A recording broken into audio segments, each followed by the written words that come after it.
Bon, salut, on continue toujours l'aventure de Dev 365 et nous sommes au niveau des fonctions en Python. Donc, c'est plus ça.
Ouais, bon, là, je vois.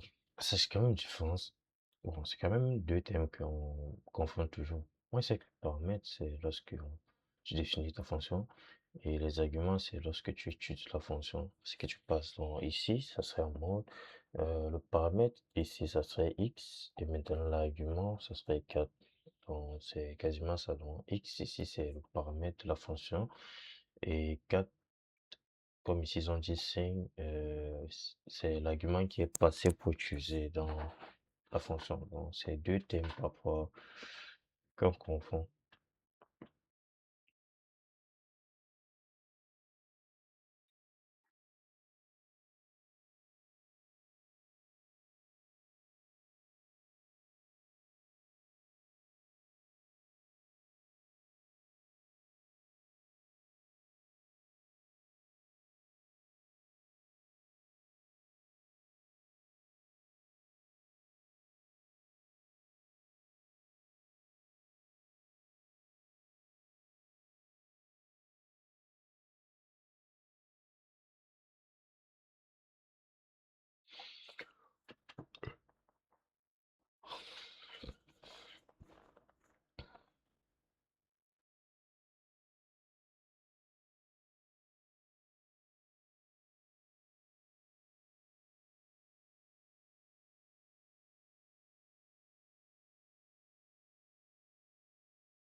Ah, voilà, il va falloir que je trouve un moyen de désactiver les, je sais pas trop où c'est.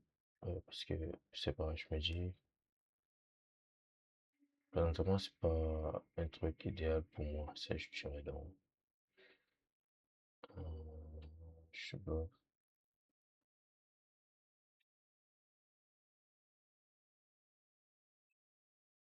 Moi, il faut regarder ce qui a été installé.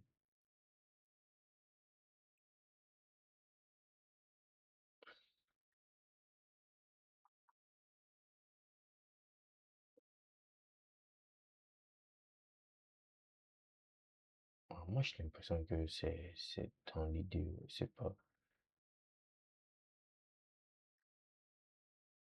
c'est l'impression que je vois.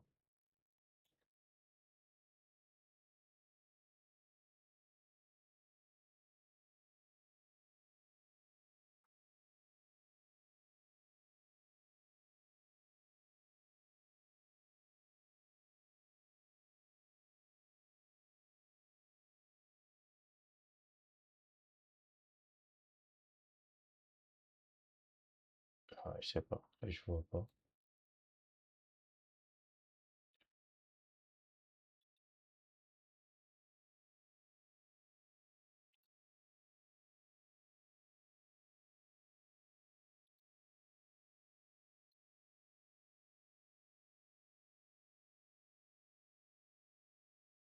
Moi, je me dis, ça vient déjà avec.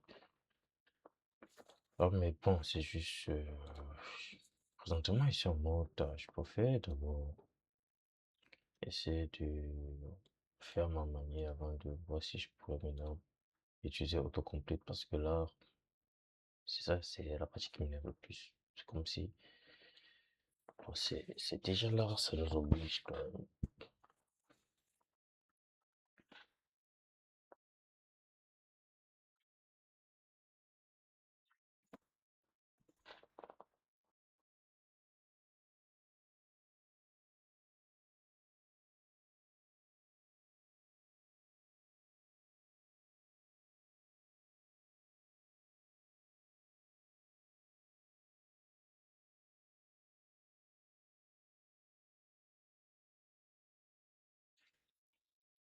Ok, ça c'est, je me rappelle bien lorsque j'apprenais, je me rappelle de ça.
Ok, je vois la différence.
Bon, ici on sait que c'est return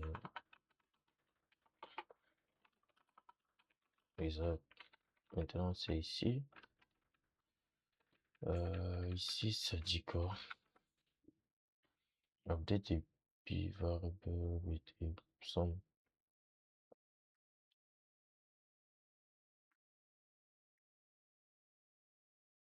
Ah ouais, c'est vrai, j'ai oublié. Ici on dit Fibonacci sequence the first two numbers are 1 1. Ok.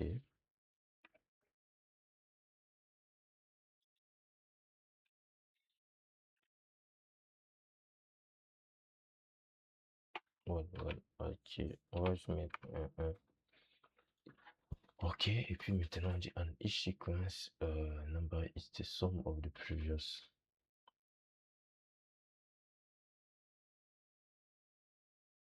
Alors ça veut dire ici, ça serait B plus c'est égal à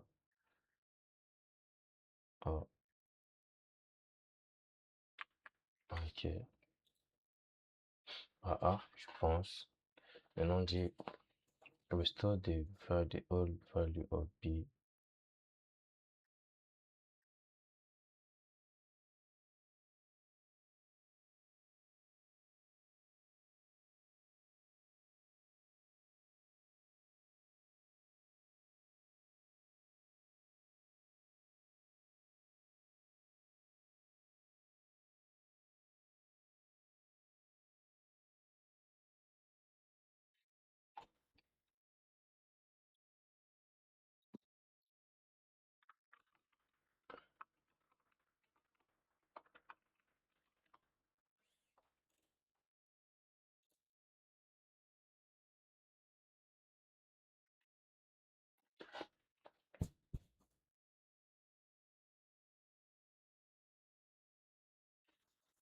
Ah, je pense. Ok, ah, c'est correct.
Bon, ici, ce question, euh, je s'écrit, c'est quoi? C'est 1, 2, 3. Donc, c'est quasiment ça. Puis maintenant, tu mets le texte.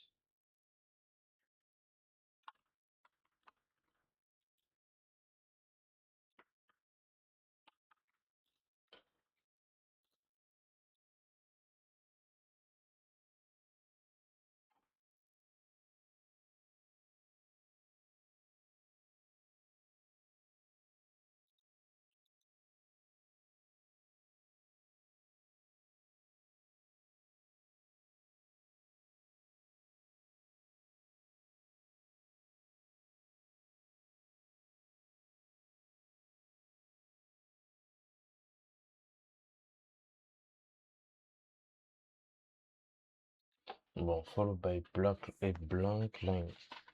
Ah, ça qui n'est pas fort parce que bon, il y a des espaces que tu dois respecter.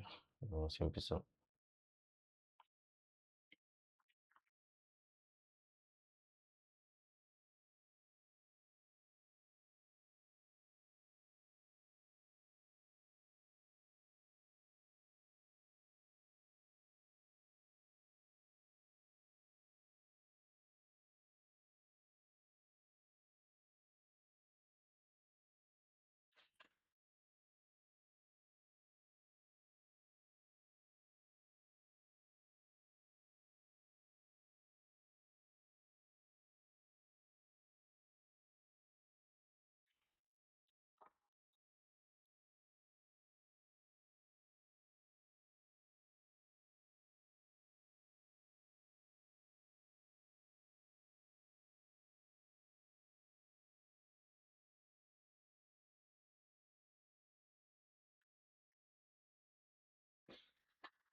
keyword argument, positional argument. Donc, positional argument, c'est plus mon... Oh, shit, qu'est-ce qui se passe?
Et c'est ça, en fait, là, c'était valait par défaut et le texte était différent.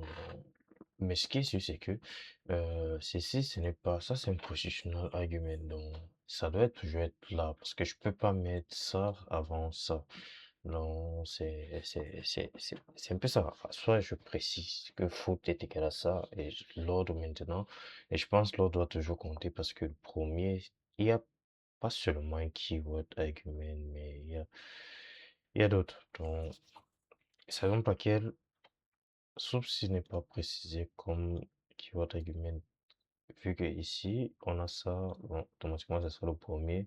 Et maintenant, les autres, s'ils sont optionnels, donc je peux décider de ne pas mettre.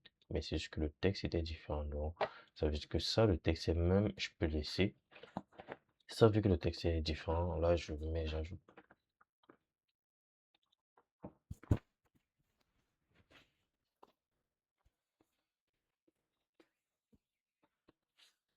Ici, qu'est-ce qu'on veut? Ici, on dit in the code editor, you can see a function that prints a table with a given number of rows and columns. Okay, it can also use different symbols for printing the table. What the function called below contains some error. Correct them so that the code prints a table like the one below. Okay, you only need to edit the code in the answer placeholder. Donc c'est juste ça. Bon, premièrement, tu dois savoir combien de rows tu veux, combien de colonnes tu veux. Et c'est ça. Height, c'est un positional. Et height, ça serait le level. Parce que height, ça détermine ça. Donc, ce serait 1, 2, 3, 4, 5. Ça, c'est height. Donc, au début, on va mettre 5. Et on va mettre virgule. Là, c'est le début, c'est dit que c'est height. Par la suite, on veut length. Length, c'est quoi? Length, ici, ce sont les colonnes. Donc, ça, c'est le height, ça, c'est le colonne. Le colonne, ce serait quasiment combien de fois ça va prendre symbole. Le symbole, c'est que nous, on a qui est là. Et combien de fois ça va prendre symbole, ça serait ça, 1, 2, 3, 4, 5. Donc, ça serait 5. Length, ça serait 5. Là, c'est correct. Par la suite, qu'est-ce que nous, on a? On a symbole. Donc, ça veut dire que ça, déjà, est éliminé. Et maintenant, on a symbole. Symbole, c'est quoi? Symbole, c'est un underscore, mais je pense que c'est 3 underscore. Je sais pas trop. Je sais pas. Je vais mettre symbole d'abord. Puis, on va mettre 1, 2, 3. Ah, je pense. Donc, c'est quasiment ça là. C'est plus ou moins ça. Donc c'est exactement ça qu'on a. Donc, c'est quand même. Là, ils disent que c'est pas égal. C'est quoi? C'est quel symbole? En fait, c'est 4. Je pense que c'est 4 underscore. Moi, je pensais que c'était 3. Je sais pas, on va faire un check. Ouais, c'est ça. C'était 4 underscore. Donc là, j'avais mis 3. Mais ça revient toujours même, c'est la même chose. Donc, c'est plus ou moins ça. Donc, le but est juste d'analyser. Tu dois connaître tes rows, tu dois connaître tes colonnes. Et height, sont les rows. Parce que dans deux, dans un nested for loop, dans un état for loop, le premier c'est le veau parce que c'est ce qui va te donner ça. Donc, premier boucle, lorsque x est égal à 1, ça va faire ça combien de fois? C'est là le colonne maintenant. C'est là tu entres dans ta boucle, tu as la deuxième boucle. La deuxième boucle, vu que c'est les colonnes, tu dois déterminer que pour une row, tu dois afficher ça combien de fois. Et ça, ce sont les colonnes. Donc, c'est du moins ça. Je sais pas si ça fait logique, mais on va juste expliquer ça ici.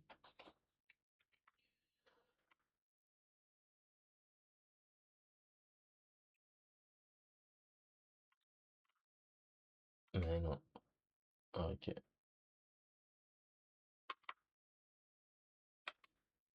On sommes ici. Là maintenant, on a un truc comme notre premier book, on a un row. On veut afficher. Non, c'est pas ça que je veux.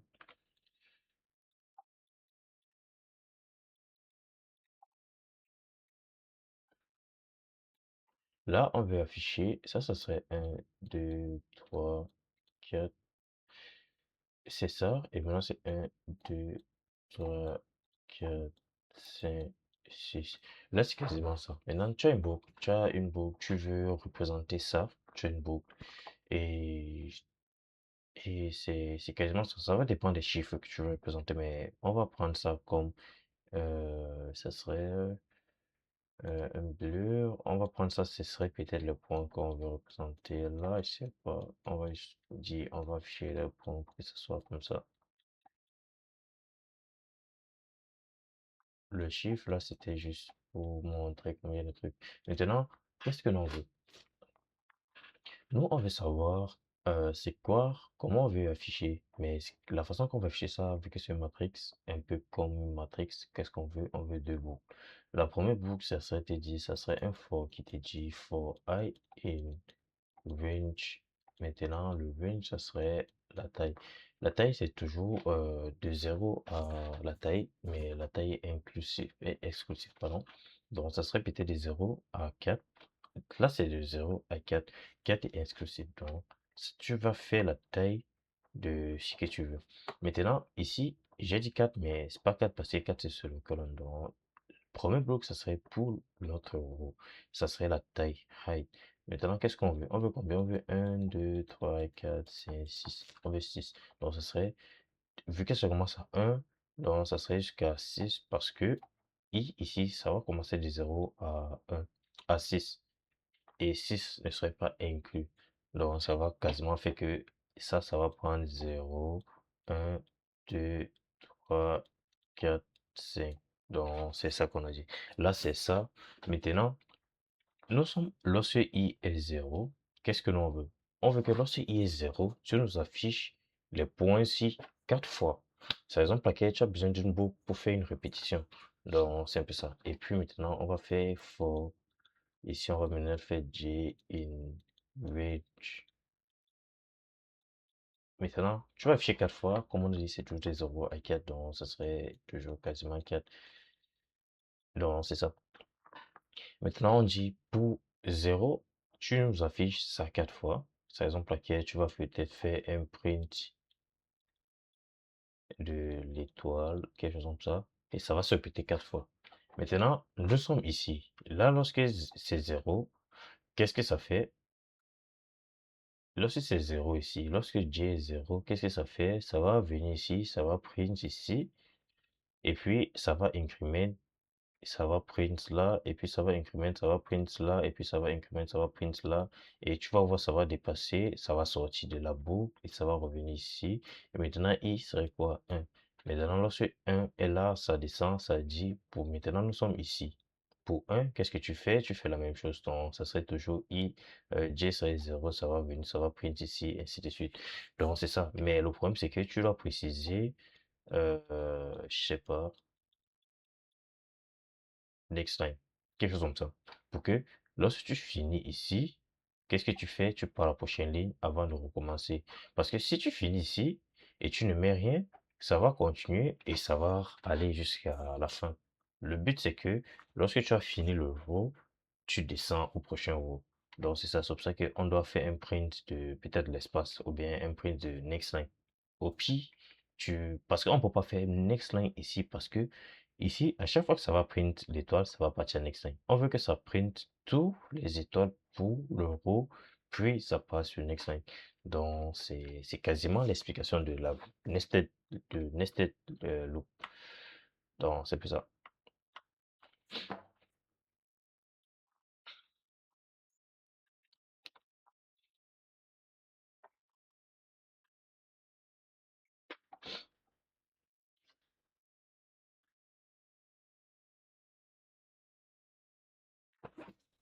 Bon, au début, je comprenais pas trop. Argument I. When a final formal parameter of a form name is represent, actually represent adjective et dictionary ici, structure. Ok, on avait déjà vu ça. Contains all keywords argument except for those corresponding to a formal parameter. This may be combined with a formal parameter of the name which receives tuples containing any position argument beyond the formal list. Name must occur before this. Okay.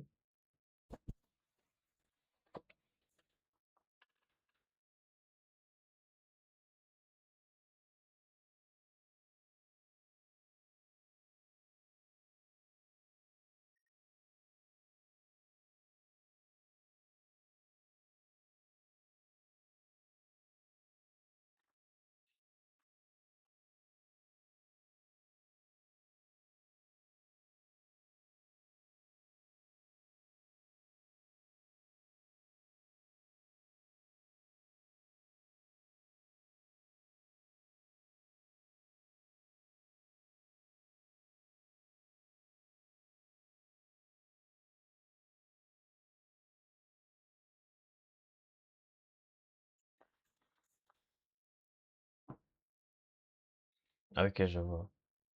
Je pense que j'ai compris pourquoi tu as les deux, mais disons, c'est toujours encore vague, mais on va juste avancer, on va voir. Je peux qu'il y ait une documentation pour moi, s'il vous plaît, sinon je vais regarder ça de mon côté. Ça c'est plus ou moins ça.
Je pense que j'ai quand même compris pourquoi on le fait.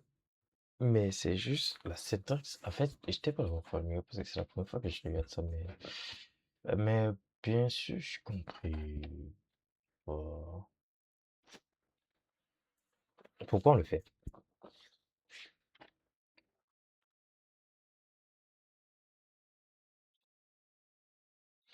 Donc, c'est ça. C'était du moins. Parce que là, on a plusieurs paramètres ici. Si on regarde la différence, tu as plusieurs paramètres, ça serait quasiment la même chose. Et maintenant, tu as ça. Ils ont dit ça, ça doit être un iterable. C'était quoi encore le nom? The argument will be wrapped with a tuple or a list. Bon, ça peut être un list ou bien un tuple ou bien un string. Parce que le string peut être iterable toujours. Donc, on peut itérer sur un string. Et c'est ça. C'est la raison pour laquelle il y a ça qui va faire ça. Maintenant, le dictionnaire, parce que j'étais en mode, le dictionnaire c'est vraiment quoi? Mais le dictionnaire c'est à avoir d'autres paramètres. D'autres paramètres, si tu as plusieurs paramètres, imagine tu as 10 paramètres, tu crées sur un dictionnaire avec la clé et la valeur que tu veux. Un peu comme ici, j'ai créé un dictionnaire avec la clé c'est state comme l'art et la valeur, puis action, ainsi de suite. Donc imagine tu as 10 paramètres à passer dans une fonction que décrit tout au long de la fonction. Tu fais passer ça dans un dictionnaire et puis maintenant tu appelles ça comme ça. Parce que automatiquement, ça va savoir que ça serait pour ceci ça serait pour ça. C'est pour ça qu'ils ont dit les types doivent être un dictionnaire. Donc, le fait que tu mets les deux ici, ça sait déjà que ça, c'est un dictionnaire et ça va maintenant afficher. L'autre, dans l'affichage, qu'est-ce qu'on prend? On prend plus la clé. Donc, automatiquement, ça va faire ça.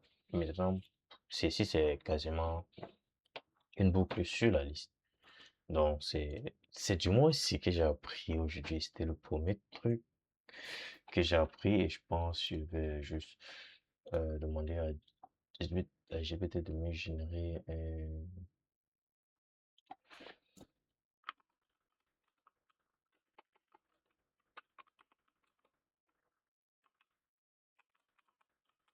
Je sais pas trop si c'est comme ça, mais je vais un keywords. Ah, ok.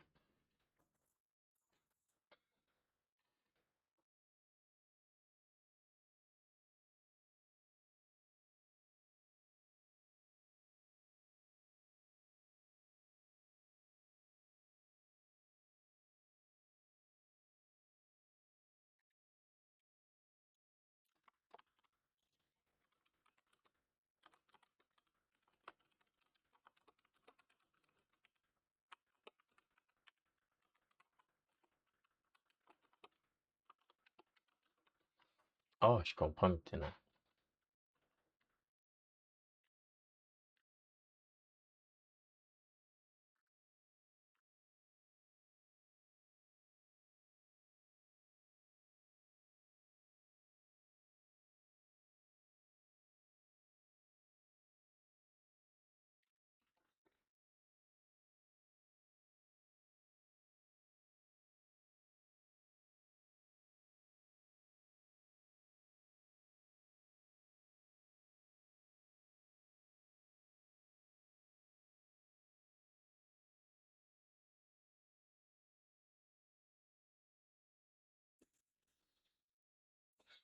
Ah, en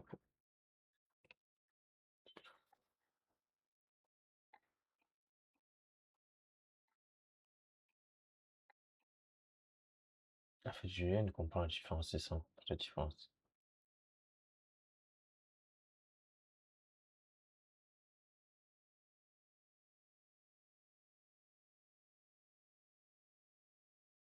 Ça va, ici, ça va prendre tous les positional arguments, un peu comme ça, et ça va prendre tous les keywords. Ok. C'était jamais aussi évident que ça, parce qu'ils n'ont pas, peut-être ils ont dit, je sais pas, je peux faire ça, je sais pas trop, mais je me dis, ouais, c'est quand même direct. C'est la raison pour laquelle tu peux décider de mettre un dictionnaire.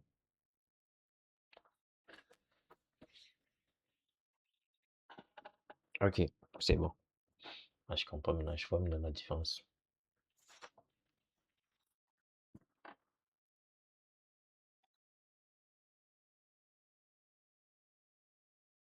Là, je vois bien la différence.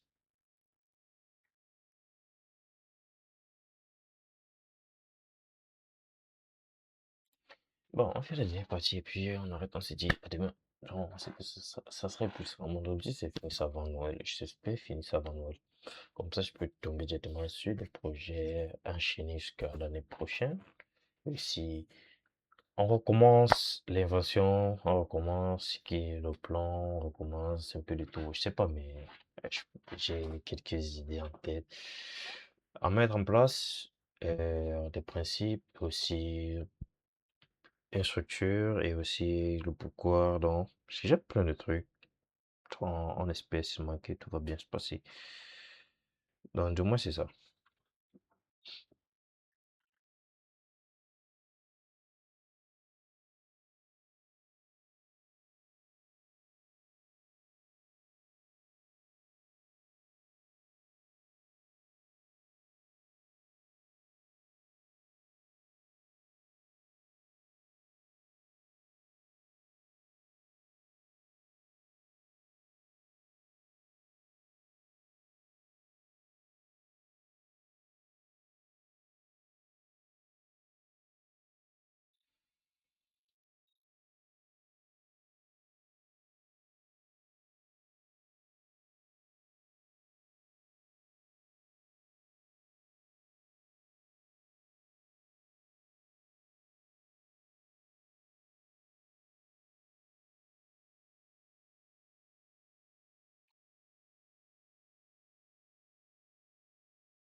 En fait, voici la partie que je déteste le plus. Recursion. En fait, pas je déteste, mais c'est juste à chaque fois que j'apprends ça, ça ne tue pas. J'oublie le concept, mais je sais comment ça fonctionne. Mais c'est juste, il y a d'autres problèmes que j'ai du mal à faire ça. Je sais pas trop. Mais c'est juste, c'est si la plupart de ce problème, on a déjà résolu ça. Donc, c'est à moi ce sont des trucs qu'on a déjà fait. Factorial, Power, Fibonacci. Mais il y a d'autres questions que, imagine, tu n'as jamais vu. Pour essayer de transformer ça en une fonction récursive, ça serait un peu complexe. Bon, mais je pense que ça, c'est un sujet à apprendre toujours, que je vais essayer de comprendre. Pour l'instant, je vais finir ça, c'est juste fini. Et puis, présentement, j'ai un livre aussi que je lis sur Python. Donc, je ne veux pas trop aller sur la documentation en faisant mes projets, en faisant ça. La documentation, la plupart de la documentation, je lis mon PDF, mon livre que j'ai accès. Donc, ça, c'est plus ou moins ça. Et aussi ici, je complète les challenges qu'ils mettent et aussi, je fais quelques notes avec ChatGPT parce que c'est lui qui fait les notes. Je lis juste parce que moi, je peux pas faire des notes qui sont bien. Bah, ici, les notes, je lis et puis je mets où vous connaissez, je mets ça là. La plupart des notes maintenant que je prends la plupart des notes sont ici. Là, vous allez quasiment voir la plupart de ce que je fais sur la programmation, de toutes les recherches que je fais, tout ce que j'apprends. Et ça serait du moins ça présentement. Nous sommes à 5, les loops, donc c'est du moins ça. Et aussi pour les vidéos, c'est là. Et aussi un petit sommet de ce que je appris dans la vidéo. Donc ça serait du moins ça et ça serait aussi comme ça. C'est tous les technologies que j'apprends, sur quasiment tout ce que j'apprends en programmation, pas seulement en programmation en maths, mais aussi peut-être à l'école. C'est pour ça que je mets Till Journal parce que c'est Today Island. Je te dis, pas seulement Today, mais tous les concepts que j'apprends, je mets là. Donc c'était tout et ça serait plus ou moins ça pour aujourd'hui. On va continuer demain avec les classes et les objets et le lendemain avec les packages et peut-être le lendemain c'est quand? C'est mardi. Mercredi, donc ça serait d'ici mercredi, on aurait fini. Comme ça, on va commencer le... Je voulais faire un peu quelques questions, mais là, je vois que c'est quand même déjà long. Donc, on va seulement se reprendre On va seulement reprendre ça la semaine prochaine. Bon, demain, lundi, bien, une autre fois. Donc, c'était... moi, on s'est dit à la prochaine pour une autre vidéo.